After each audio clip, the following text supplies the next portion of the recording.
Mali, l'ex-putschiste, le général Amadou Aya Sanogo, fait son apparition publique après 7 ans de prison bénéficiant d'une remise de liberté provisoire depuis le 28 janvier 2020, après 7 ans de prison sans procès. Le général Amadou Aya Sanogo, qui était jusque-là resté discret, est apparu ce mardi 22 septembre à la place du génie militaire de Bamako, où le colonel Assimi Goïta officiait les festivités du 60e anniversaire d'accession du Mali à la souveraineté nationale. Vêtu en treillis militaire, galons et les insignes de général sur les 2 épaules, bâton dans la main, visage masqué et sécurisé par 2 éléments de force spéciale, l'ex-putschiste du 22 mars 2012. Amadou Aya Sanogo n'est pas passé inaperçu ce mardi à la place du génie militaire 8 mois après sa libération de prison. L'ex-homme fort de Kati, qui était dans une résidence surveillée à Sélingué, est apparu publiquement aux côtés de ses camarades militaires lors de la célébration du 60e anniversaire de l'indépendance du Mali. Il est apparu visiblement maigre mais n'a rien perdu de sa démarche rapide et de son humour.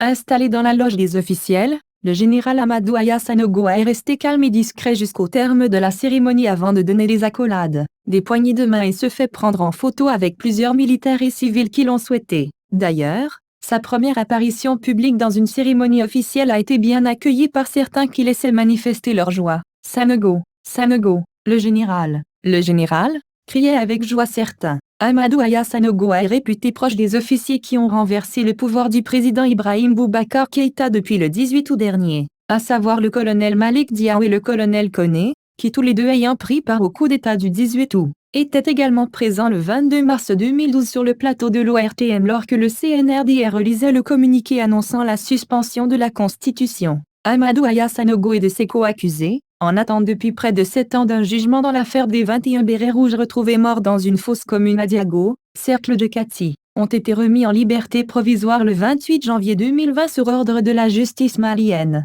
Celle-ci n'a émis aucun contrôle judiciaire contre les Sanogo et co-accusés, leur accordant la liberté de mouvement. Il faut noter que des sommes importantes ont été versées aux familles des 21 bérets rouges, mettant fin à ce feuilleton judiciaire. L'ex-putschiste attendait son procès depuis son arrestation en 2013, qui avait mis fin au pouvoir de la junte de Kati. Aujourd'hui, il réapparaît aux côtés d'un autre groupe de putschistes réunis au sein du Comité national pour le salut du peuple qui règne en maître absolu au Mali. Le lundi dernier, celui-ci a procédé à la désignation d'un colonel-major à la retraite, Badaou, comme président de la transition et en désignant son chef, colonel Assimi Goïta, vice-président de la transition.